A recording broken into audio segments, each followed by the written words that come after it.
Друзья,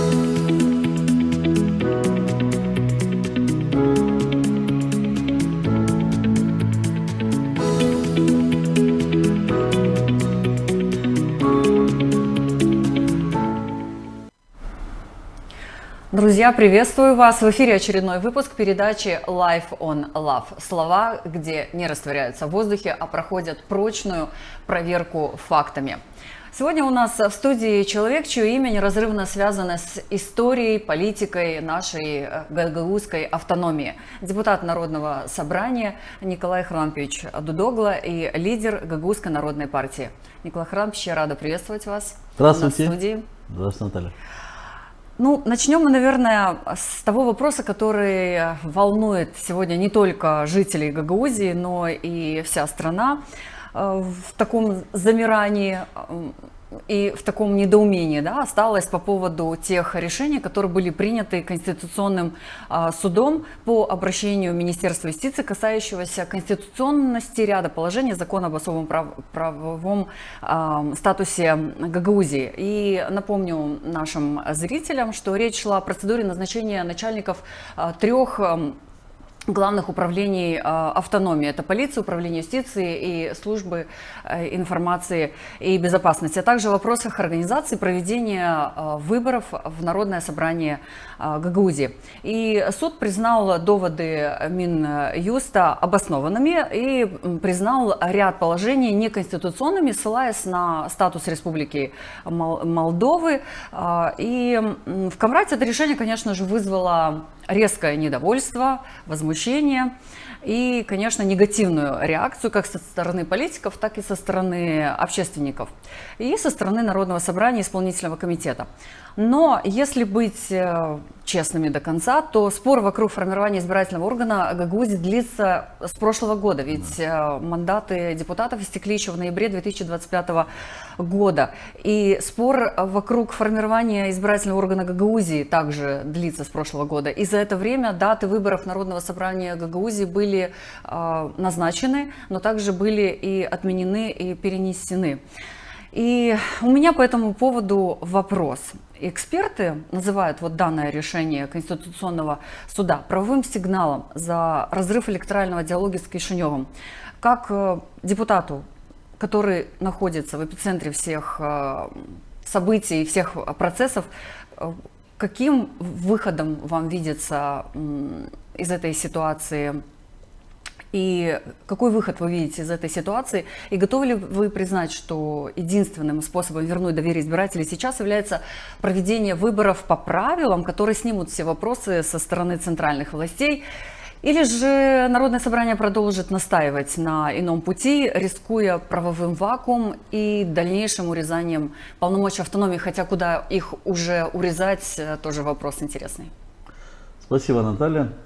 Ну, я вам скажу так, что я об этом говорил в Народном собрании, когда был принят закон о особом правовом статусе. В принципе, это было такое компромиссное решение, которое в тяжелое время должно было как бы объединить страну, успокоить, чтобы кровь пролилась, тем более после того, что в Гагаузии шли волонтеры. Ну, было много поддержки с международных организаций в тот момент, были и президент Едимирель, и много чего другое. Поэтому нужно было что-то найти, государство объединять, ни в коем случае, чтобы не пройти к кровопролитию, потому что как раз в это время на том, значит, со стороны Приднестровья и Молдовы шли какие-то напряженности.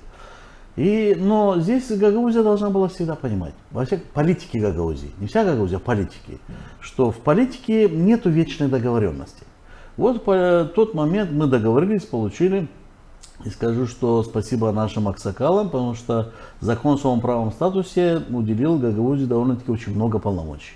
Этот закон для Гагаузии был очень сильным, надежным во всех отношениях. И политическом, и экономическом, и культурном, и во всем. Но естественно, что его нужно было дальше сохранять. Всегда быть готовым, быть начеку, не провоцировать, быть готовым выходить и защищать. Ну, а у нас Гагаузия разделилась по клочкам. Я скажу, что сегодня более расколотой политической части Гагаузии, чем сегодня, как бы никогда еще не было такое. Потому что сегодня чуть не каждый депутат представляет разный интерес, будем так говорить. Ну и тот закон, когда принялось, естественно, что в Кишиневе есть и разные силы тоже, не только в Гагаузии. Там не успели еще руки положить вниз, я об этом говорил на Народном собрании, как уже думали, что-то мы много отдали гагаузам, что-то нужно вернуть. И они об этом думали. И это политический процесс. Я был в парламенте, и об этом все время законы улучшаются, урезаются, продвигаются, ну то есть ведется работа. А мы над этим не работали. Мы остановились, и мы думали, что вот это все будет все нормально. Хотя мы должны были готовы. И скажу, что конец прошлого года, ну это наверняка самый тяжелый момент для Гагаузии, когда Народное собрание не провела свои выборы. Мы могли в тот момент провести выборы, но даже начиная проводить свои выборы, мы сталкивались с законом, который был принят в 2023 году. Кодекс о выборах. Я вам скажу, когда кодекс о выборах был принят в Кишиневе в 2023 году, там в этом законе даже уделили 1 год для того, чтобы Гагаузия нивелировала свои законы, для того, чтобы этот закон как бы работал в целом по всей стране, не только в части республики. Но что-то в Гагаузии в тот момент не было ни патриотов, ни деятелей, которые могли бы оспаривать, потому что после этого какие скандалы. А в тот момент как-то все проглотили. Да, в Народном собрании внутри какие-то обсуждения маленькие что-то было, но пропустили, все. Мы как будто подумали, что это до нас никогда не доберется. Пришло время выборов, и до нас дошло. А в это время мы совершаем самые большие ошибки. Это мы убираем свой ЦИК. Мы сами уничтожаем свой собственный ЦИК, который проводит у нас выбор, ЦИК, который зарегистрированный. Слово зарегистрирован, потому что мы дальше коснемся этого момента. Дальше приходит время, когда нужно уже, как говорится, проводить выборы. Народное собрание не проводит вовремя выборы. То есть мы перескакиваем за 3 месяца дальше, и мы теряем полномочия. Дальше Народное собрание после 3 месяцев не может не принимать никаких законов. То есть мы уже депутаты, которые просрочили свое время, не имеем никаких полномочий, и в это время мы хотим провести свой выбор. Естественно, что мы столкнулись с первым делом, что закон, который был принят, мы должны, в принципе, проводить свои выборы согласно этому закону. В Гагаузии переполох, никто не хочет подчиняться. Почему? Что в этом законе не ЦИК, а ЦИС. Члены этого ЦИСа должны провести проверку. Дополнительно председатель Центрального избирательного совета в дальнейшем является госслужащим. Ну, я был в различных органах, я знаю, что это недопустимо, что человек, который работает государственным служащим, чтобы он не прошел проверку. Ну, невозможно, что человек вышел в тюрьму и стал госчиновником, правильно? Но с этим вопросом Гагаузия сразу никак не согласилась. И вот тогда я скажу, что Гагаузия сделала несколько попыток, вернее, Народное собрание сделало несколько попыток все-таки пойти своим путем и назначить эти выборы без согласования с Кишиневым. Но мы поняли одно. Если первый раз, как говорится, нас остановили, госканцелярия опротестовала и суд поддержал, то была надежда, может, второй раз все-таки проскочим. Но второй раз то же самое. Принимая, назначая свое время, госканцелярия отменяет. Почему отменяет? Я сказал, что вот здесь мы столкнулись с этим вопросом.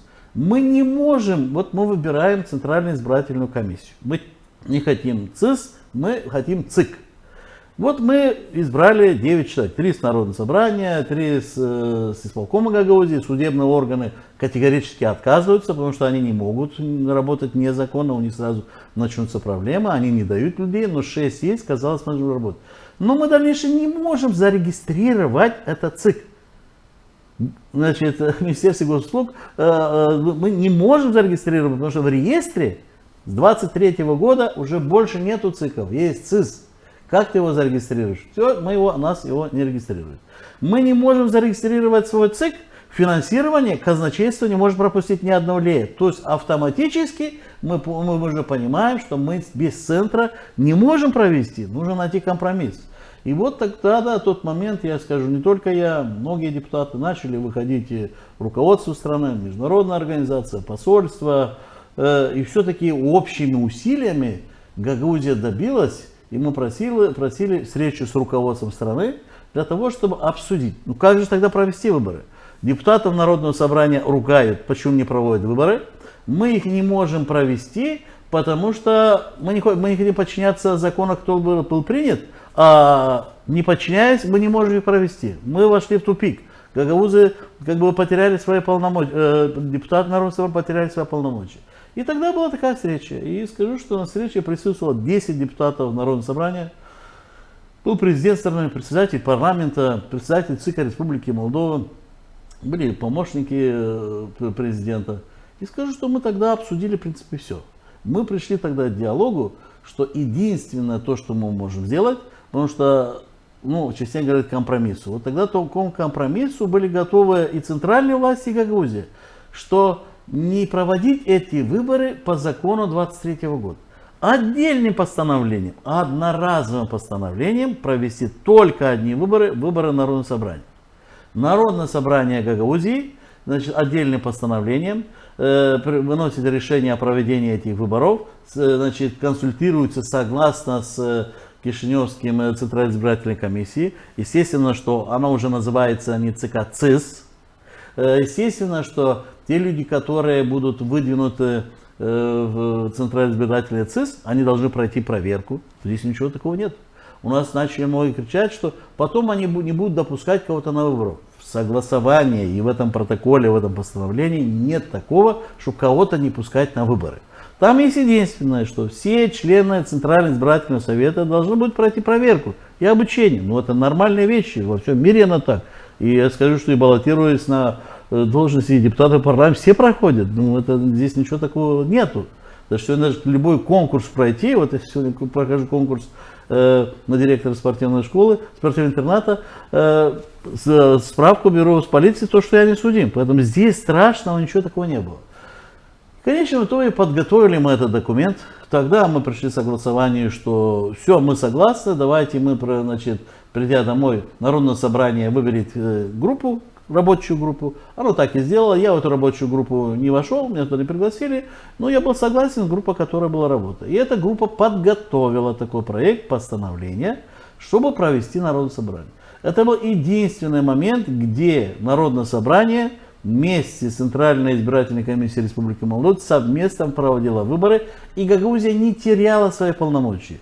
То есть Конституционного суда, решения Конституционного ничего бы не было. Я считаю, что Министерство юстиции подало в Конституционный суд именно из-за того, что прекратились отношения между Камратом и Кишиневым. Диалог сорвался, диалог практически пришел к тупику, что Гагаузия не может провести выборы. Что-то нужно делать. И я скажу, что на той встрече нас предупреждали, нам говорили открыто, что если вы не согласитесь, у нас другого выхода нету. Мы должны или принять закон в парламенте, отправить в Венецианскую комиссию и провести эти выборы, если вы не хотите, или же совместно с вами сегодня договориться.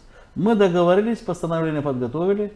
На следующем, после того, когда было подготовлено, Народное собрание провело сессию.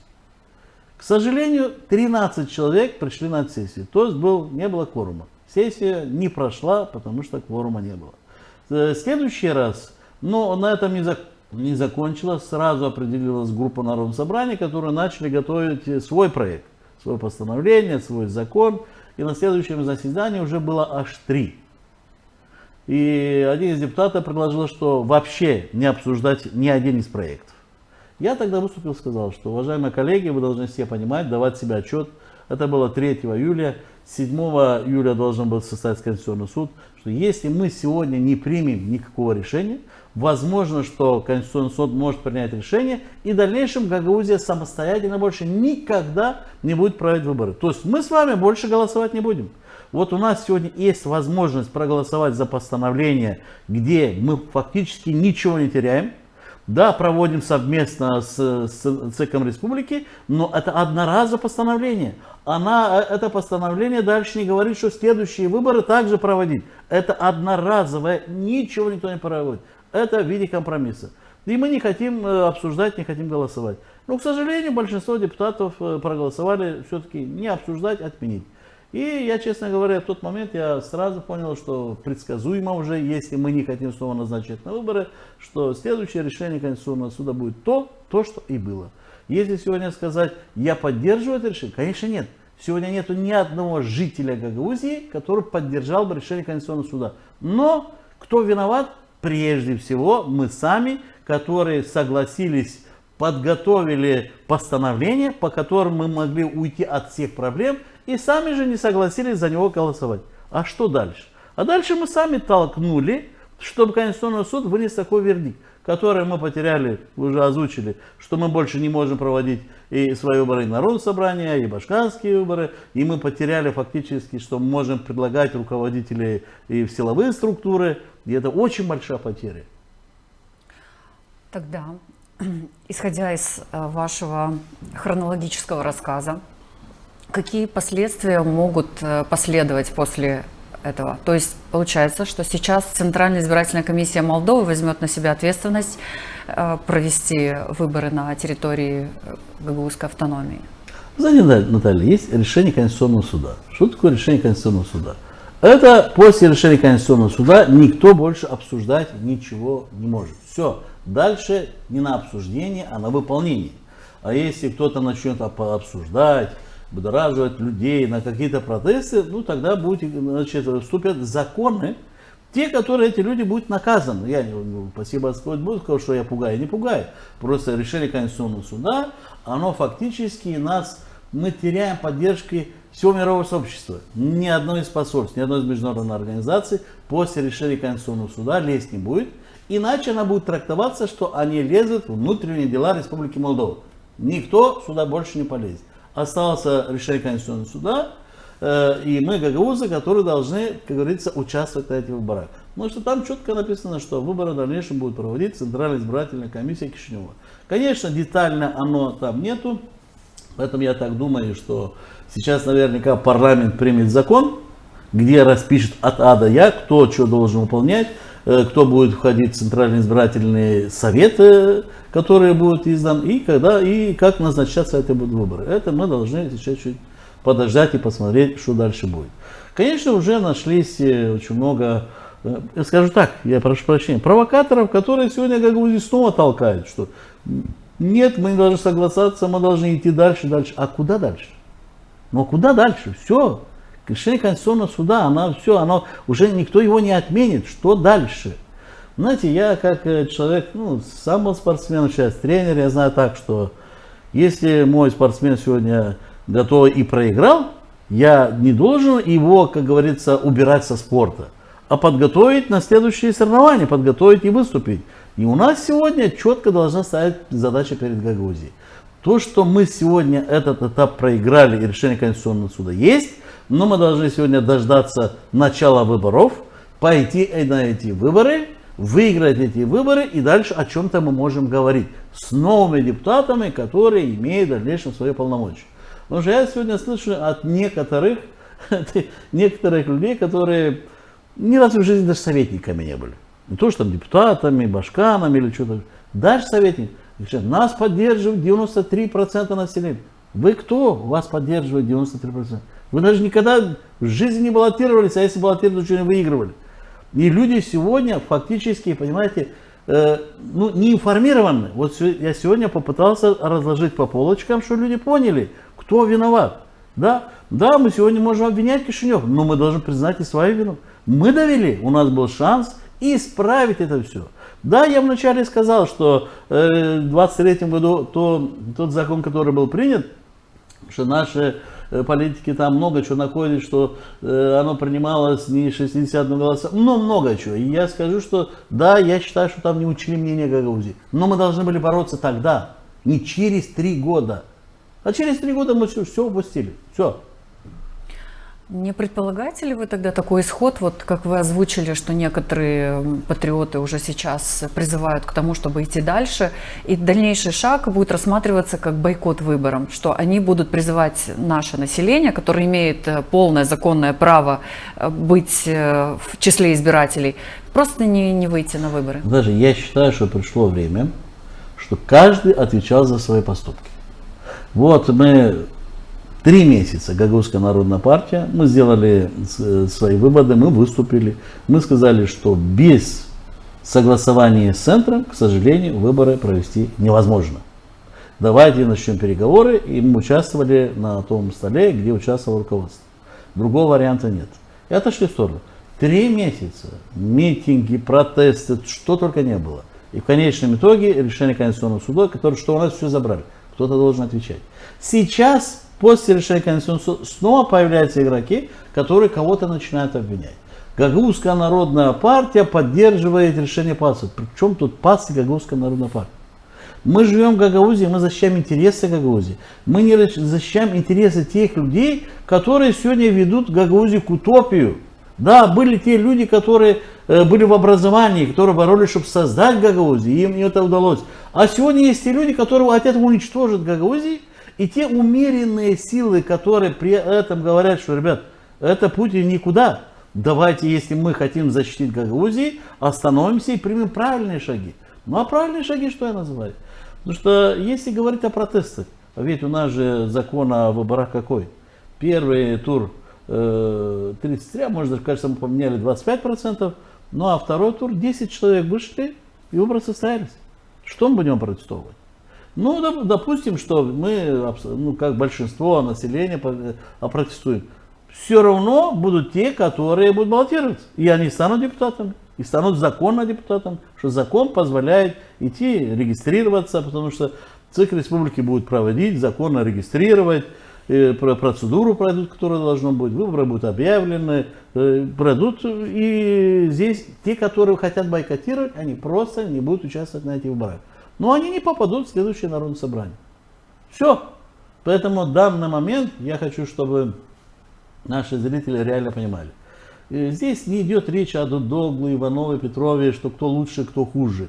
Мы сегодня выступаем для того, чтобы выйти с этого тупика и просим сегодня побыстрее все-таки провести первые выборы. Не объединять эти выборы с башканскими, потому что, видите, сегодня какой бардак есть. Хотя мы могли бы это сделать. Провести выборы народного собрания, чтобы у нас пришел, значит, народное собрание, законные депутаты, которые никак мы уже, я скажу, что мы сегодня незаконные депутаты, и нужно признать, что наше время истекло еще в ноябре, когда многие себе бьют грудь, что мы депутаты народного собрания. Да мы уже не депутаты, мы уже никто, мы сегодня те люди, которые нарушаем законодательство. Теперь можем перейти к более таким острым вопросам, которые также прозвучали на внеочередном последнем заседании. Вы тогда публично призвали исполняющего обязанности председателя исполнительного комитета Гагаузии Илью Узуна добровольно уйти в отставку, заявив, что именно его провокационные действия, в частности действия исполкома, привели к утрате некоторых полномочий. И вы сказали, что если происходит чрезвычайная ситуация, кто-то должен взять на себя политическую ответственность. Однако, признавая, что нынешняя власть беззуба и обслуживает частные интересы некоторых лиц, не кажется вам, что этот призыв останется лишь декларацией, ну, с вашей стороны? Если Илья Узун проигнорирует ваш ультиматум, и есть ли у Народного собрания механизм, чтобы принудить его к уходу? Илья Узун может поступить, как он считает нужным. Я бы на его месте, конечно, сложил бы полномочия. Вопрос идет, что он исполняющий обязанности, он не башкан Гагаузии, его никто не выбирал. Речь идет сегодня о первом лице.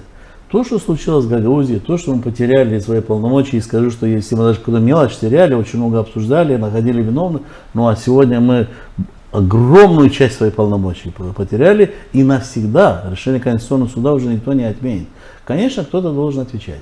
И скажу, что когда речь идет сегодня о депутатах Народного собрания, мы забываем, что у нас есть глава исполняющего башкана, первое лицо в Гагаузии.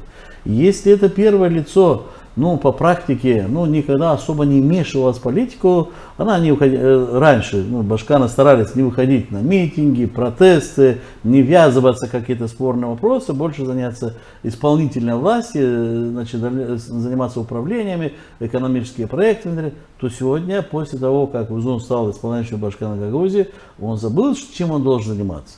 В Гагаузии не является ни один инвестиционный проект. Ничего, только то, что у нас бюджет. Мы тратим только свой бюджет, и еще нужно проверить, как мы его тратим. Но зато участие на различных политических процессах номер один. Кто этих игроков приводит в Гагаузии? Дополнительные партии, ну, любые партии с нулевым рейтингом, которые приходят в Гагаузии защищать. Он их приводит. А для чего приводит? Для того, чтобы еще больше обозлить ту власть, которая и так у нас отношения напряжены. Те враждующие между собой партии, они приводят, они через Гагаузию, защищая Гагаузию, еще больше создают нам проблем. Пускай идут со своими проблемами в сторону, как-нибудь без них. Или же деятели из других районов, которые приходят защищать Гагаузию, кричат, что все они патриоты. Я не говорю о наших, хотя наши тоже перегнули палку, потому что итог, вот если бы у них получилось, потому что я вот частенько спорил с некоторыми моими коллегами, потому что я знаю все Гагаузии, меня знают, что я говорил, что это невозможное решение. Нет, мы решим, мы настоим, мы заставим, мы прогнем, мы вот видишь, что все сдадутся, мы сделаем. Я говорю, пожалуйста, вот поэтому Гагаузская народная партия, никто нас не может обвинить. Мы отошли в сторону, мы не мешали. Мы сказали свое видение и отошли в сторону. И что получилось? А получилось то, что мы предлагали, это нужно было делать. Не сделали, потеряли все. Теперь следующий шаг. После решения Конституционного суда мы снова сегодня предлагаем все прекратить обсуждение. Потому что дальше наше обсуждение приводит к следующему шагу. Появится еще одно министерство, которое найдет еще какую-то запятую, которая не нравится закону о особо правом статусе, который снова подаст его Конституционный суд, чтобы отменить. Как у нас было, что как выбирать генерального прокурора Гагаузии? Тоже мы коснулись выборы генерального прокурора Гагаузии и 5 раз выбираем одного человека, а Кишинев его не назначает. И мы продолжаем. В конечном итоге они взяли и отменили, что мы не имеем это права. А если мы первый раз если не прошел, про второй раз выдали другой человек, прошло бы. Поэтому если мы сейчас снова пройдем против, как говорится, лбом против танка, найдутся следующие меры. И мы дальше будем терять и дальше. Поэтому я считаю, что если политика, а тем более первое лицо Гагаузии сегодня, хоть и исполняющий, из-за него у нас, значит, такие проблемы мы потеряли сегодня, он должен взять на себя ответственность, как первое лицо. Если он считает себя не первым лицом, второстепенным каким-то человеком, тогда я могу понять. Ну а первый человек, который исполняет обязанности Башкана в Гагаузии, он должен ответственность взять, уйти в отставку. Он же не уйдет, он останется, как говорится, заместителем, но он не будет и Башканом Гагаузии. А форма, конечно, есть. Народное собрание. Я думаю, что в следующем народное собрание выслушает. Ну, я лично буду голосовать, чтобы Илья Узун ушел в отставку. Ну, а вместо него выдвинуть другого, любого члена исполкома. И это человек, который должен уже, как говорится, оставшиеся месяцы до избрания нового Башкана Гагаузии, который заменяет это место. И очень надеюсь, что следующий представитель, который будет избран, что будет больше заниматься вопросами Гагаузии, чем политикой. Потому что здесь проблема только одна. Мы очень далеко влезли в политику, забыв, что у нас есть другие вопросы. Поэтому у нас миллион есть вопросов, которые не решаются. И мы не будем говорить о прежнем руководстве Народного собрания Гагаузии, о тех шагах, которые были предприняты и привели к сегодняшнему, скажем так, сценарию, который мы наблюдаем в нынешних реалиях. Я хочу поговорить еще с вами как о лидере вашей Народной гагаузской партии. Каковы цели? Вы создали этот мощный такой политический инструмент, который на сегодняшний день, я думаю, многие рассматривают всерьез. И как действия членов вашей партии могут повлиять на то, чтобы улучшить ситуацию в автономии? Я коснусь бывшего руководителя. Я скажу, что было хорошо, было плохо, были и ошибки, но достойно ушел. Он сложил полномочия. Показал, что у человека есть стержень, характер. Если кому-то не нравится, он сложил полномочия. Ребят, давайте выбирайте следующего, чтобы лучше был, если что-то не нравится. Или вспоминайте меня, как я работал. И я лично считаю, это был поступок конкретного человека с таким стержнем. То же самое я сегодня говорю об Узуне, что никто не говорит, что он должен куда-то далеко уйти. Он должен уйти с этой должности и дать возможность другому исправить. Потому что он сегодня не рукопожатный. В его месте могут быть я и другой. Но если работа не пошла, провалилась, все, оставь следующему. Ведь ответственность, он сегодня выступает не как Илья Узун, он выступает как Башкан Гагаузии. Ну а что касается Гагаузской народной партии, знаете, Гагаузская народная партия очень много внутренней какой-то зависти в Гагаузии есть. Только мы не успели создаться, как сразу нам клеймо, что вас там помогли, там чуть не власть вам помогает. И тут же выборы парламентские нас не допускают на выборы. Кто нам помогает, если нас не пустили на выборы? То здесь для любого человека понятно, что никаких отношений ни с кем мы не имеем, за нами простой гагаузский народ. Следующий момент, вот сейчас, я говорю, что мы специально вот до конца, вот 3 месяца мы отошли в сторону, ушли из полемики, что с кем-то спорить, говорить, что Гагаузия идет не по неправильному пути. Только из-за того, что нас не обвиняли. Но мы дали возможность тем провокаторам, болтунам, которые все время кричали, что они решат, они заставят, кого заставят? 21 век. Нереально, невозможно. Закон принят, закон не для того, чтобы все это отменить, нужно поменять закон. А они начали не для того, чтобы выступать, отменить этот закон, а просто провести выборы. Мы в стране живем, нельзя провести выборы, пока не отменили закон. Нужно было начинать с того, что опротестовать этот закон, хотя мы опоздали, уже 3 года прошло. Поэтому Гагаузская народная партия сегодня говорит, что мы абсолютно не смотрим на тех людей, которые нам какой-то там, цепляют нас, грязь какой-то там, пишут что-то. Пускай пишут, оно в политике все было, есть и всегда будет. У нас есть очень много наших сторонников, и с каждым днем они добавляются. Это умеренные, грамотные, нормальные люди, те, которые реально понимают, что мы живем в стране. Страна наша, Республика Молдова, гагаузская автономия внутри молдавского государства, мы имеем свои полномочия, у нас есть свой башка, у нас есть народное собрание, у нас есть свои примары, но при этом мы должны жить в согласии. Если законы принимаются в стране, они касаются Гагаузии. Для того, чтобы укрепить закон о своем правом статусе, мы должны работать. Мы должны не просто вспоминать раз 10 лет, что у нас что-то отнимает, а должны заниматься, принимать законы, отправлять в парламент, обращаться в Конституционный суд и укреплять себя. Потому что мы этим практически не занимаемся, все время обижаемся. И я скажу, что если мы не будем кого-то обвинять, а начнем с себя, уверяю вас, что мы начнем идти на поправку. Потому что мы все время считаем, что нас обижают, те плохие, все плохие. И эти, которые мы считаем плохие, они что, раз мы плохие, раз мы такие масяки, вперед, ничего не изменится.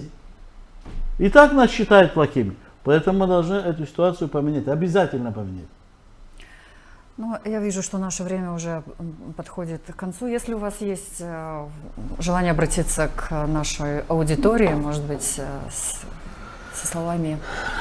Я хочу обратиться сегодня ко всем жителям Гагаузии, никого не поддерживая, делать анализ. Делать анализ выступления всех политиков. Слушайте всех, изучайте, делайте сами выводы. Но я хочу предостеречь, что те люди, которые сегодня призывают к каким-то столкновениям между гагаузским народом и молдавским народом, они нам не друзья. Они абсолютно ведут к тому, для того, чтобы мы потеряли еще больше полномочий. И, к сожалению, с каждым шагом приближает, что возникнет вопрос вообще о существовании Гагаузии. Потому что ястребы, те радикалы молдавские, которые были еще в начале против, они и сейчас просыпаются. Они и сейчас очень много пишут. Вот видите, мы говорили, что с Гагаузией это будет проблема. Вот она и показывает, что проблема. А Гагаузия должна быть наоборот. Гагаузия должна быть, как говорится, самым крепким экономическим краем региона, который занимается своими вопросами. У нас есть больше возможностей привлекать инвестиции из Турции, из России, из Европы. То есть мы можем больше расширенно работать.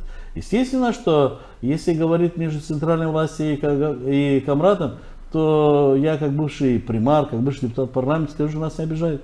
Тот бюджет, который у нас есть, я скажу, что и НДС, и акциз мы сохранили 100% в Гагаузии и полностью получили трансферты, которые получают другие районы. Не буду раскрывать дальше скобки, чтобы не появилось снова у кого-то желание и это рассмотреть. Поэтому нам не надо сегодня с кем-то бороться. Нам нужно успокоить народ. Если до Конституционного суда нужно было бороться, то сегодня нужно дождаться назначения выборов. И прошу, чтобы как можно быстрее назначить выборы, для того, чтобы весь этот хаос закончился. Нужно новое народное собрание. И здесь я хочу остановиться, что многие жители недопонимают, сколько у нас депутатов народного собрания, все ли они работают. Вот мне частенько звонят: Николай Ильич, мы хотели с вами встретиться, но у вас в кабинете. У меня нет кабинета народного собрания, и не только у меня. У нас кабинет имеет только 13 человек, только президиум. Поэтому я призываю, чтобы Народное собрание разработал закон, чтобы у нас осталось только 15 депутатов. Чтобы они все были на постоянной основе, работающими и думающими о законотворческом процессе. Ну, на этом мы завершаем наш очередной выпуск Live on Love. Я напомню, что гостем сегодняшней нашей студии был депутат Народного собрания Гагаузии, лидер Народной гагаузской партии Николай Дудогла.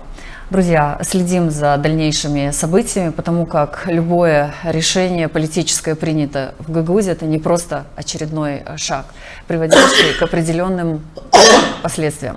Ну и, как вы сказали, решения уже быть не может, только ожидание. Ожидаем назначения очередной даты выборов и следим за событиями, и самое главное, анализируем. Спасибо вам за внимание, всего доброго, до свидания.